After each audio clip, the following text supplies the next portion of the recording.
बलि ने कहा, अरे श्री प्रहलाद जी मेरे पितामह हैं, उनके आचरण से भी कुछ शिक्षा मैंने पाई है। मुझ पर तो कोई कष्ट नहीं आया प्रभु, मुझे तो केवल आपने वरुण पाश से बांधा ही है।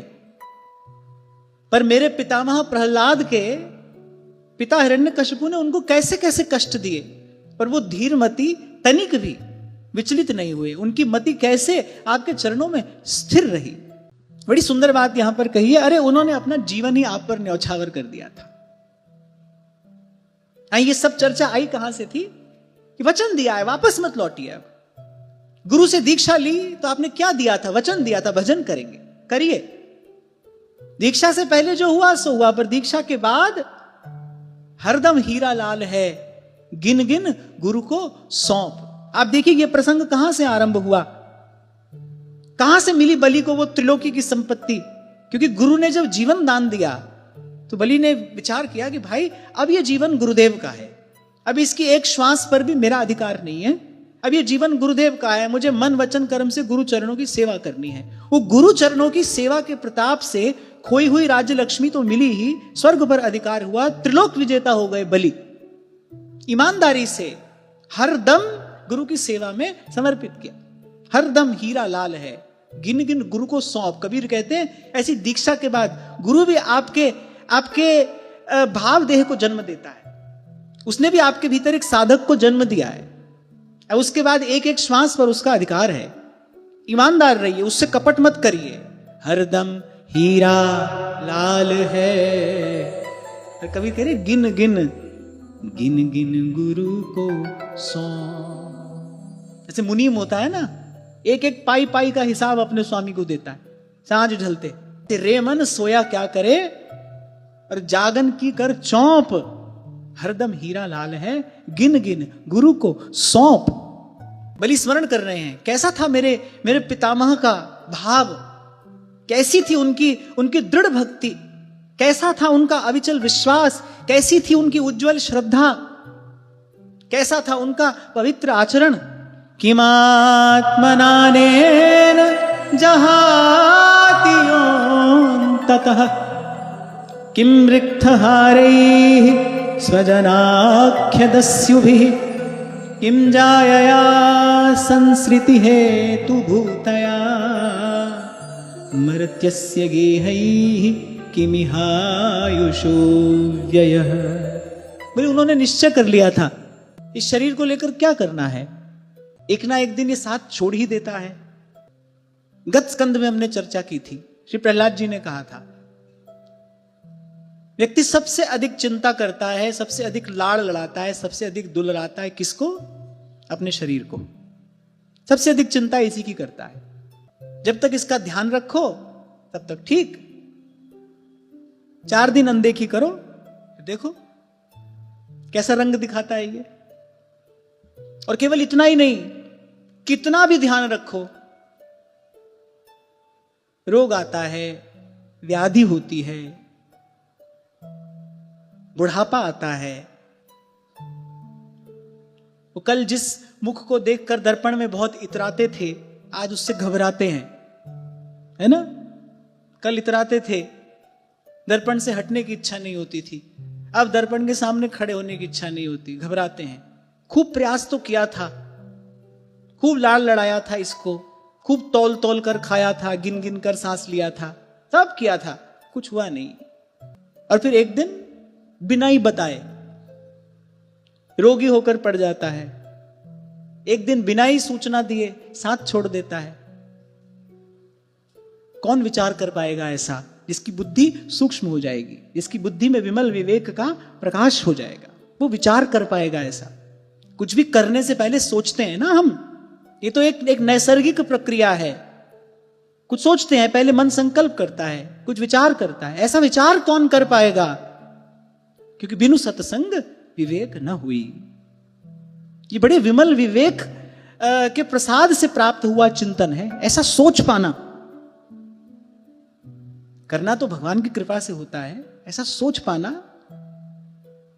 दीर्घ काल तक कोई सत्संग करे तब चिंतन इस दिशा में मुड़ता है, तब बाहर से दृष्टि सिमटकर अंतर्मुखी कोई होता है, दीर्घ काल के सत्संग के सेवन के पश्चात। दीर्घ काल का सत्संग। 2 दिन महीना 2 महीना से नहीं होगा। जब बहुकाल करिए सत्संगा, ऐसी भक्ति करे बहुकाल। बनते बनते बात बनती है, होते होते ये कार्य होता है। तो बलि कह रहे हैं, सीखा है मैंने अपने पितामह के आचरण से, कुछ शिक्षा मैंने ग्रहण की है। उन्होंने अपना जीवन आप पर न्यौछावर कर दिया। जो सबसे अधिक प्रिय होता है जीव को, अपना शरीर, इसकी भी कुछ परवाह नहीं की, क्योंकि वो जानते थे एक ना एक दिन इसने साथ छोड़ देना है। अब बड़ी विचित्र बात यहां लिखी है। अब मैं तो जो कि त्यों कह दूंगा, पर मैं नहीं कह रहा, महाराज बलि कह रहे हैं। भगवान वेदव्यास ने कही है कि और वो जो धन संपत्ति लेने के लिए स्वजन बने हुए हैं, जो स्वजन बने हुए हैं ना, किस लिए बने हुए हैं? धन संपत्ति लेने के लिए बने हुए हैं। बोले उन डाकुओं से अपना स्वार्थ ही क्या है?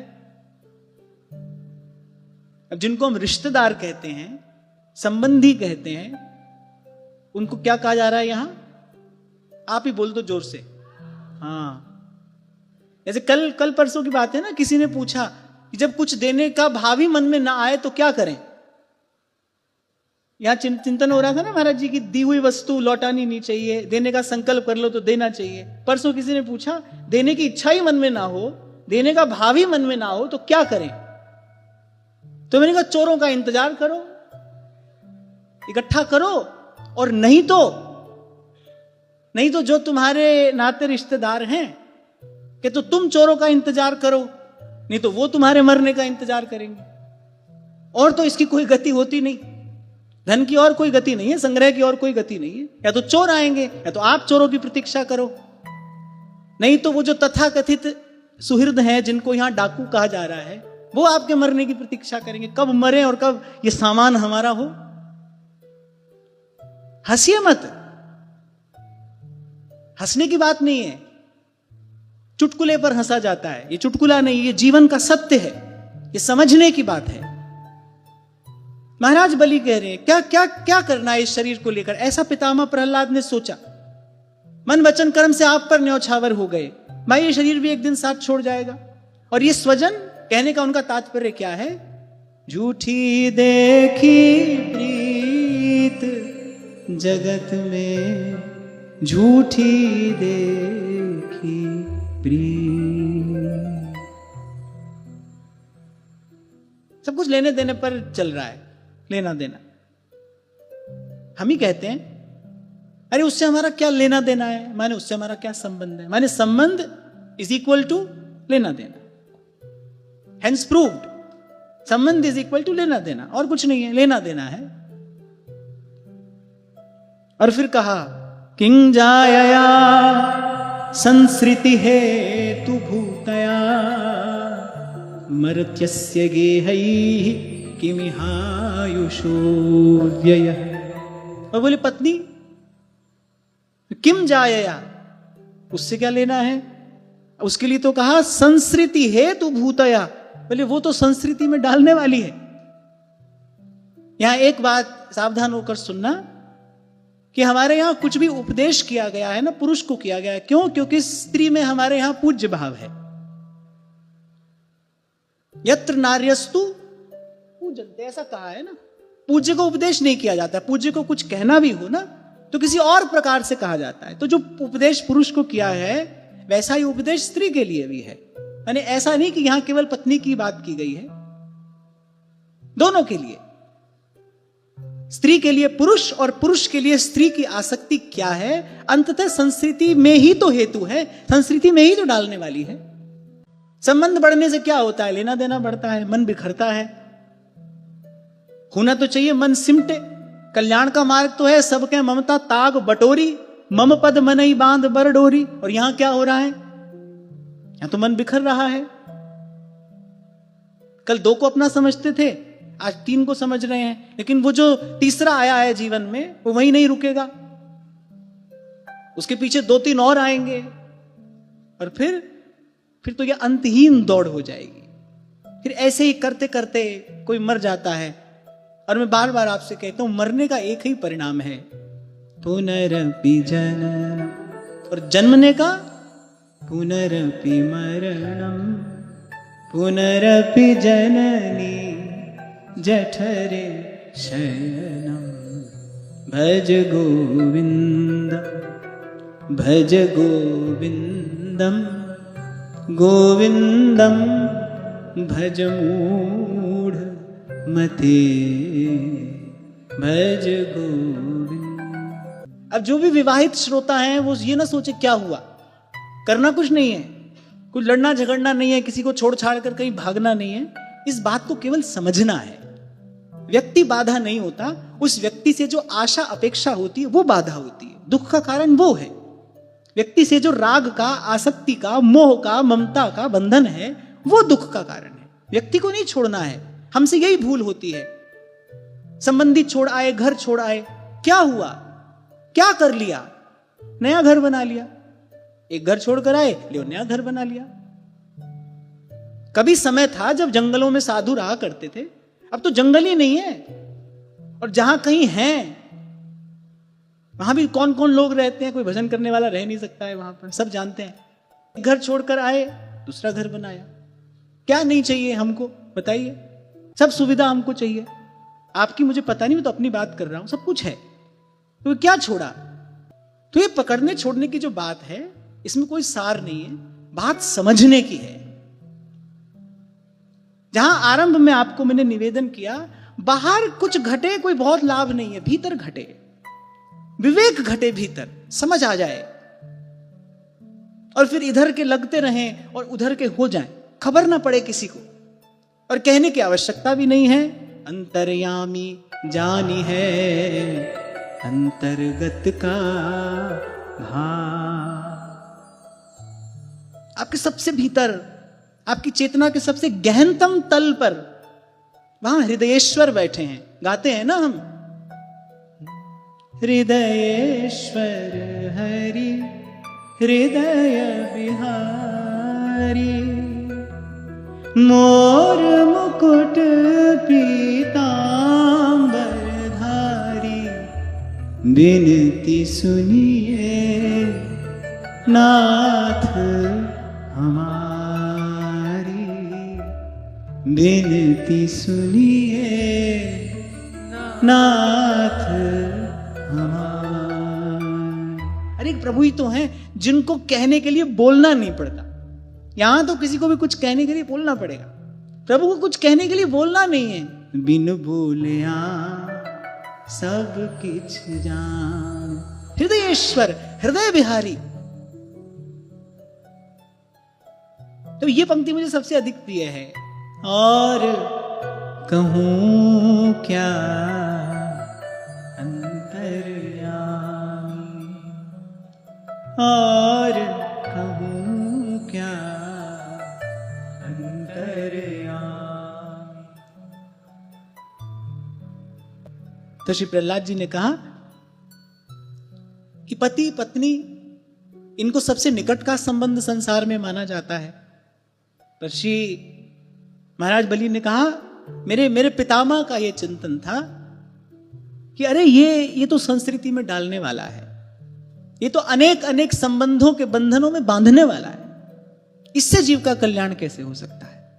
अब क्या करें, तो गई सो गई तो राख रही को। जहां हैं इस यात्रा में, जिस क्षण कान में ये शब्द पड़े, कम से कम सुनकर तो सावधान होइए, कम से कम सुनकर तो समझिए, नहीं तो सुनना व्यर्थ हुआ कि नहीं हुआ।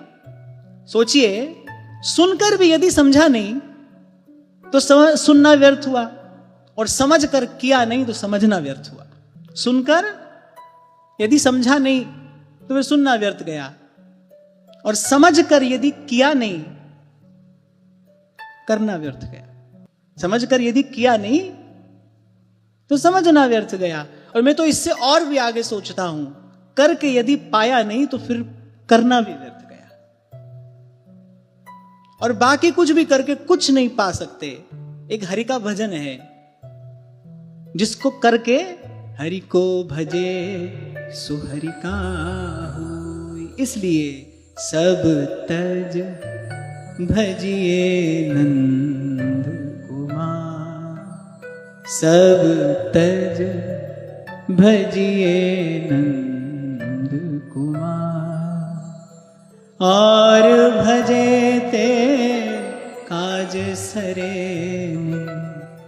और भजे ते काज सरे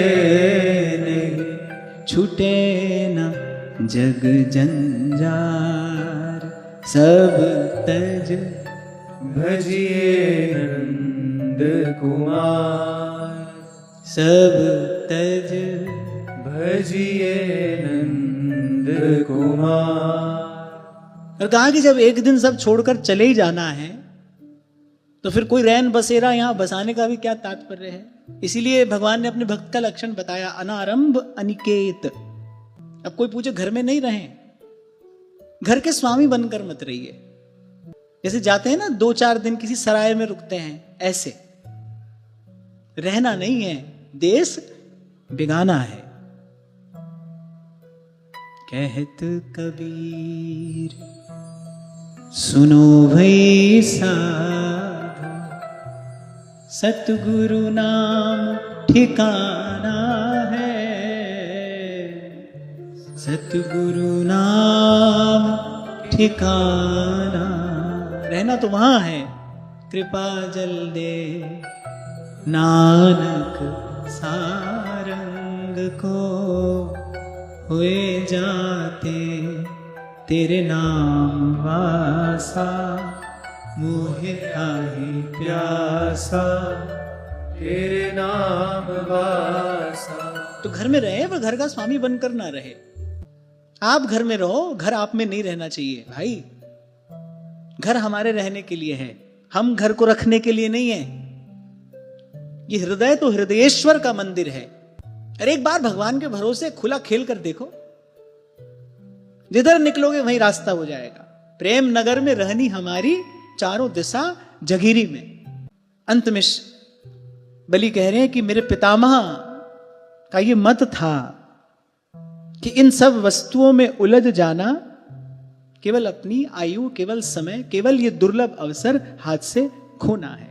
इत्थम सनिश्चित्य पितामहो महान अगाध बोधो भवतः पाद पद्मं ध्रुवं प्रपेदे यकुतो भयं जनान् भीतः स्वपक्ष क्षपणस्य सत्तमः। ऐसा निश्चय करके मेरे पितामह श्री प्रहलाद जी ने, जानते हुए भी कि लौकिक दृष्टि से तो आप उनके भाई बंधु, उनके पिता तक के नाश करने वाले शत्रु हैं। बड़ी महत्वपूर्ण बात है। देखिए, लौकिक दृष्टि से तो भगवान शत्रु के स्थान पर ही खड़े थे, दैत्य कुल का नाश करने वाले। पर फिर भी सब विचार के उन्होंने आपके ही भय रहित एवं अविनाशी चरण कमलों की शरण ग्रहण की थी। कहने का तात्पर्य क्या है? बाहर स्थिति अनुकूल हो, प्रतिकूल हो, पर सब तज भजिए नंद। काल का प्रतिकार केवल मात्र भगवत भजन से संभव है। मेटत कठिन कुअंक भाल के, केवल भगवान का भजन। सुमिरन से सुख होत है, सुमिरन से दुख जा। कह कबीर सुमिरन किए साईं माहि समा।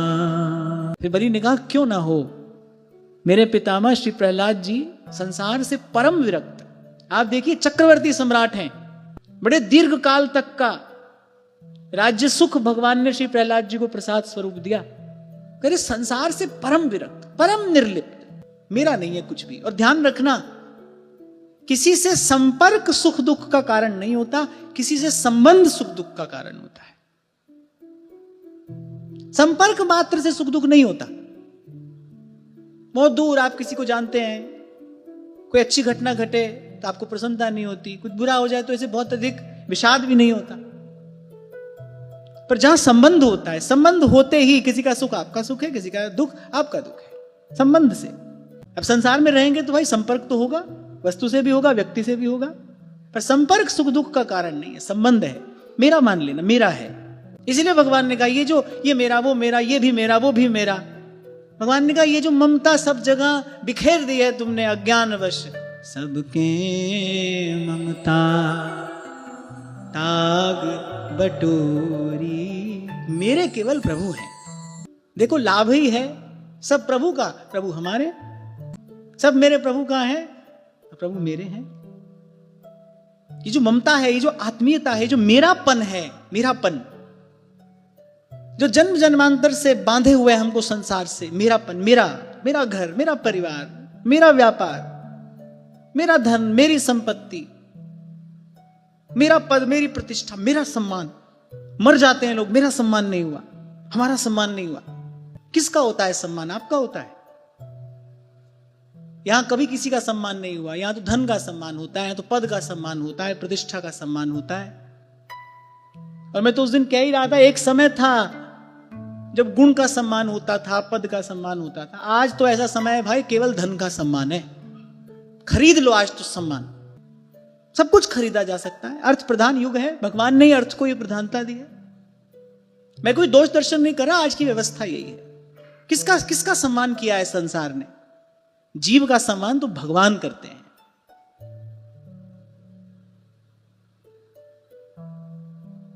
जीव का सम्मान भगवान के दरबार में होता है।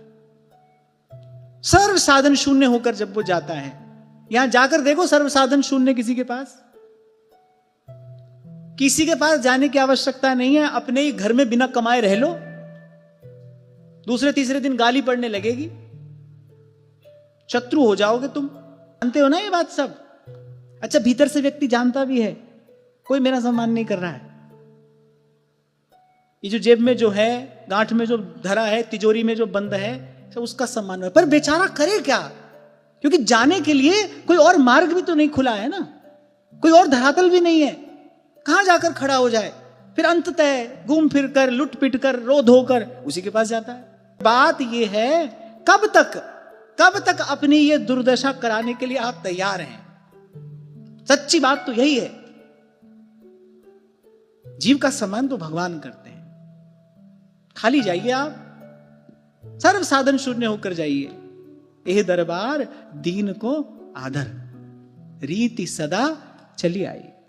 अच्छा, ये जो जितनी बातें आज हम कर रहे हैं ना, ये बुरा मानने की बात नहीं है। ऐसा नहीं कि हमारे साथ ऐसा हो रहा है, सभी के साथ ऐसा ही हुआ है, होता रहेगा। और मैं तो कहता हूं भगवान की कितनी सुंदर व्यवस्था है। ऐसा ना हो तो भगवान की तरफ कोई मुड़े क्यों?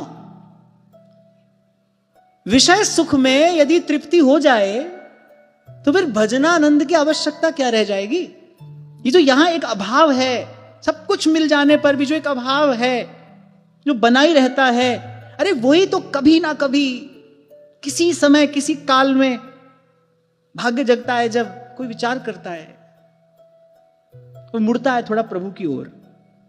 सब कर लिया, सब भर लिया, अनेक बार जन्म ले लिया, अनेक बार मर लिया, तृप्ति नहीं हुई। फिर कभी भाग्य जगता है और कोई भगवान के दरबार में जाकर, अब मैं नाचो थक्यो गोपाल, अब मैं नाचो थक्यो गोपाल।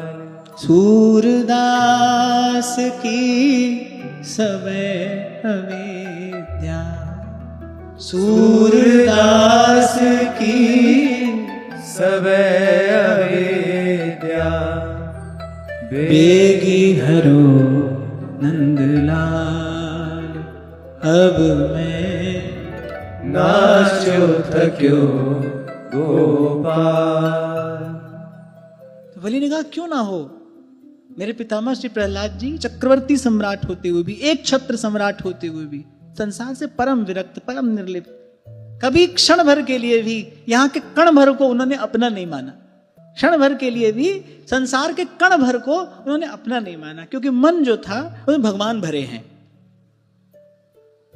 नैनन पिय मूरत बसी, पर छवि कहां समाए, और भरी सराय रहीम लख, पथिक आप फिर जाए। क्योंकि रोम रोम में भगवान भरे हैं। मन में भगवान, बुद्धि में भगवान, वाणी में भगवान, चेष्टा में भगवान। श्वास श्वास में हरि शरणम हरि शरणम हरि शरणम हरि शरणम श्री हरि शरणम हरि शरणम हरि शरणम श्री हरि शरणम। संसार से परम विरक्त और अगाध बोध संपन्न। जब श्री प्रहलाद जी के पवित्र चरित्र की कुछ चर्चा हुई थी, आपसे कहा था ना मैंने, जैसे नारद भक्ति सूत्र है, शांडिल्य भक्ति सूत्र है, ऐसे श्री प्रहलाद जी ने जो कहा ना वो प्रहलाद भक्ति सूत्र है। सांगोपांग वर्णन प्रहलाद जी ने भगवत भक्ति का किया है। सांगोपांग सब कुछ कह दिया है उस प्रसंग में श्री प्रहलाद जी ने। अगाध बोध संपन्न श्री प्रहलाद जी, उदार हृदय संत शिरोमणि है। माने बलि यहां कह रहे हैं, प्रभु ये जो कुछ कह पा रहा हूं ना आपसे, ये पितामह की कृपा है। कुछ संस्कार मुझे उनकी कृपा से प्राप्त हुआ है, उनकी कृपा से कुछ आपके स्वरूप को जान पाया हूं, समझ पाया हूं। आपसे किसी का अमंगल नहीं हो सकता, आपसे कभी किसी की हानि नहीं हो सकती। इसीलिए आप प्रेम करें कि आप दंड दें, मैं जानता हूं अंत में मेरा कल्याण ही होगा। इसीलिए विचलित होने का कोई कारण नहीं है, भयभीत होने का कोई भी कारण नहीं है। तो बलि ने कहा उस दृष्टि से देखूं तो आप दैत्यों के शत्रु हैं, तो फिर मेरे भी शत्रु हुए। तो फिर भी देखिए, आज ये दृश्य देखिए प्रभु, जिनके चरण कमल कमला के करतल से न निकलते देखा, वो चरण कमल आपने मुझे धोने के लिए दिए। मैंने चरण धोए हैं, चरणामृत पाया है। ब्रह्मादिक जिनकी छटा का लेश भी अपने अपने उर अंतर में नहीं पाते, वो चरण कमल आपने मेरे मस्तक पर पधराया है। आज से पूर्व कितने ही भक्तों को यह सौभाग्य मिला है, बलि कह रहे हैं। बलि ने कहा देखिए प्रभु, आप हैं और आपके चरणों में मैं हूं, मंगल भवन के चरणों में मैं पड़ा हूं। मुझे किस बात का डर है, मुझे किस बात की चिंता है। पधारने से पहले, जैसे आप कभी आप मान लीजिए आप घर खरीदने गए तो एक एक कोना देख लेते हैं ना आप, और केवल घर का ही कोना नहीं, अड़ोस पड़ोस भी देखते हैं, भाई कैसा है, क्योंकि यहां हमेशा रहना है। ऐसे ही भगवान भी पधारने से पहले थोड़ा एक बार देख लेते हैं, क्या भाई हमारे लिए सब कुछ तैयार है ना। तो बलि ने कहा मुझे किस बात की चिंता है। जिसका ध्यान भी योगी नहीं पाते, वो मेरी दृष्टि का विषय बने हुए हैं। ब्रह्मादिकों को जिनके स्पर्श का अधिकार नहीं है, वो चरण मुझे सेवा के लिए मिले हैं। और जिनकी छांव में आकर जीव सदा सदा के लिए माया और काल से मुक्त हो जाता है, निर्भय हो जाता है, वो चरण कमल आपने मेरे मस्तक पर बदलाया, मुझे किस बात की चिंता है। और फिर बलि ने कहा अच्छा ही हुआ। बोले इस ऐश्वर्य के कारण जीव की बुद्धि जड़ हो जाती है। ऐश्वर्य जड़ता लाता है। जो भोग विलास है ना, शारीरिक सुख सुविधा के जो साधन हैं, वो जड़ता लाते हैं। कोई बुद्धिमान व्यक्ति कहता है comfort zone is the worst enemy. और आप देखिए, जिस अनुपात से जीवन में सुविधा बढ़ती चली जाएगी, उसी अनुपात में आपकी क्षमता घटती चली जाएगी। क्यों? क्योंकि आप आश्रित हो गए, आप अभ्यस्त हो गए। जितने अनुपात में आपके जीवन में सुविधा बढ़ेगी, उतने ही अनुपात में आपकी क्षमता घटेगी। आपकी क्षमता माने आप अपना बल, अपनी शक्ति देकर, धन देकर आप सुविधा नहीं खरीदते, आप अपनी क्षमता देकर सुविधा ला रहे हैं जीवन में। जो सब कार्य आप मशीन से करा रहे हैं, भगवान ने वो सब करने की क्षमता आपको दी है। और फिर शरीर तो ऐसा ही है भाई, आप इसको जैसा ढालें वैसा ढल जाएगा। आप परिश्रम का अभ्यस्त बनाएं तो परिश्रम किए बिना नहीं रह पाएंगे आप। और ये तो मैं आपको अपना अनुभव बता रहा हूं। यदि आपको परिश्रम का अभ्यास हो गया ना, तब आप परिश्रम के बिना नहीं रह पाएंगे। अभ्यास सबसे महत्वपूर्ण यही है। अभ्यास, किस चीज के अभ्यस्त हैं आप, कैसी चेष्टा के अभ्यस्त हैं आप, कैसी चर्चा के अभ्यस्त हैं आप। परिश्रम का अभ्यास हो जाए तो आप ऐसे हाथ पर हाथ धरे नहीं बैठ पाएंगे। और मैं तो कहता हूं कि कम से कम शारीरिक स्वास्थ्य की युक्ति तो यही है, परिश्रम करिए। तो बलि ने कहा कि ये जो ऐश्वर्य है, ये जो भोग विलास है, ये तन की शक्ति का भी क्षय कराने वाला है और बुद्धि को भी जड़ कर देने वाला है।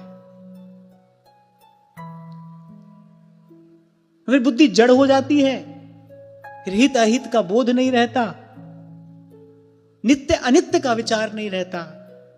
क्या जाने वाला है, क्या रहने वाला है, क्या मेरे अनुकूल है, क्या मेरे प्रतिकूल है, क्योंकि उस समय मेरी प्रकृति क्या है, मेरा स्वरूप क्या है, यही विचार नहीं रह पाता।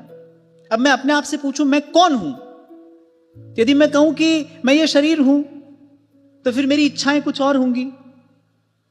मैं ये विचार करूं कि मैं पुरुष हूं तो मेरी इच्छाएं कुछ और होंगी। जिस दिन मुझे इस विचार का अभ्यास हो जाएगा कि मैं प्रभु का हूं, उस दिन इच्छा कुछ और होगी, उस दिन वृत्ति किसी और दिशा में प्रवाहित होगी। इसी अभ्यास की बात तो भगवान ने कही है, अभ्यास है तु कौनते वैराग्येण च गृह्यते। इस बात का अभ्यास। कौन हूं मैं शरीर नहीं हूं, मेरा शरीर है। मैं मन नहीं हूं, मेरा मन है। मैं बुद्धि नहीं हूं, मेरी बुद्धि है। द्वार खटखटाया भगवत पाद आदि शंकराचार्य ने गुरु का। गुरु ने कहा कौन? बोध युक्त थे शंकराचार्य, बाहर से ही उत्तर दिया, मनोबुद्धिरहंकार चित्तानि नाहं न च श्रोत्र जिह्वे न च घ्राण नेत्रे न भूमिर्न व्योमस्न तेजो न वायु चिदानंद रूपः शिवोहम शिवोहम चिदानंद रूपः शिवोहम शिवोहम। गुरु ने कहा भीतर आने की आवश्यकता नहीं, जाओ तुम्हारा काम हो गया, जाओ। अपने स्वरूप को प्राप्त हो गए, अपना परिचय प्राप्त कर लिया, तुम्हारा कार्य पूर्ण हुआ, भीतर आने की आवश्यकता नहीं, जाओ। तो बलि ने कहा कि ऐश्वर्य के कारण जीव की बुद्धि जड़ हो जाती है, वो अनित्य और शाश्वत का बोध नहीं रह जाता, देह बुद्धि हो जाती है। कल परसों आपसे कह रहा था ना, आज के मनुष्य की सबसे बड़ी पीड़ा क्या है? भोगवाद। और मुझे कहने में कोई संकोच नहीं है, इस विश्व को, इस मानवता को आतंकवाद से भी अधिक भय यदि है तो वो भोगवाद से है।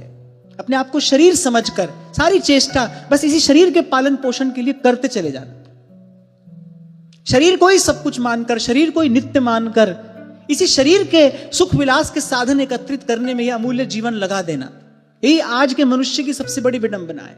कैसे कैसे आविष्कार मनुष्य कर रहा है केवल शरीर को सुख देने के लिए। आप देखो कितने मानसिक रोग बढ़ रहे हैं, कितना अवसाद बढ़ गया, कितना विषाद बढ़ गया है, मन कितना अस्थिर हो गया है, बुद्धि में कैसे कैसे विक्षेप उत्पन्न हो रहे हैं। पता नहीं कौन सा पर्दा पड़ा है अकल पर। मनुष्य को लग रहा है कि हमारा विकास हो रहा है, हम विकसित हो रहे हैं। और फिर कहकर आगे बढ़ता हूं कि जितने अनुपात में जीवन में ये सुख विलास के संसाधन बढ़ेंगे, उतने अनुपात में आपकी क्षमता घटेगी, बुद्धि में जड़ता आएगी, विचार शक्ति क्षीण हो जाएगी। छोटा सा उदाहरण ही आपको देता हूं। आपके हाथ में मान लीजिए कैलकुलेटर है, आपको कोई गिनती करने को कहे, थोड़ी कठिन गिनती हो, कैलकुलेटर नहीं होगा तो आप अपनी बुद्धि लगाएंगे ना। कैलकुलेटर हाथ में होगा तो झट से आप दबाएंगे। आज क्या है, कुछ भी पूछना हो सीधे गूगल करते हैं आप। अब तो उससे भी आगे की चीज आ गई, क्या है? हाँ, माइक में बोलो, चैट जीपीटी, और भी जाने क्या क्या। कुछ भी हो, छोटी से छोटी बात भी पूछनी हो, झट से। भगवान ने ये बुद्धि क्यों दी है भाई? हमारे यहां ऋषियों ने इसी बुद्धि से, इसी बुद्धि योग से भगवान को प्राप्त किया है। और भगवान कह रहे मेरा परम प्रसाद बुद्धि हो गई है। और कैसे उसी बुद्धि को जड़ बनाता जा रहा है मनुष्य, जड़, निरे आश्रित। तो मेरी ने कहा बड़ी कृपा की प्रभु आपने, मुझे उस ऐश्वर्य लक्ष्मी से वंचित कर दिया जिससे मेरी बुद्धि जड़ होती चली जा रही थी, जिस जड़ बुद्धि के कारण मनुष्य सोच ही नहीं पाता कि अरे ये जो जीवन है काल के गाल में पड़ा है, अनित्य है, क्षण भंगुर है, मिट जाने वाला है। तो आज की वार्ता यहीं श्री जी के चरणों में निवेदन करते हैं। महाराज जी के चरणों में प्रणाम। आप सबके हृदयस्थ हित प्रभु को, भाव प्रभु को।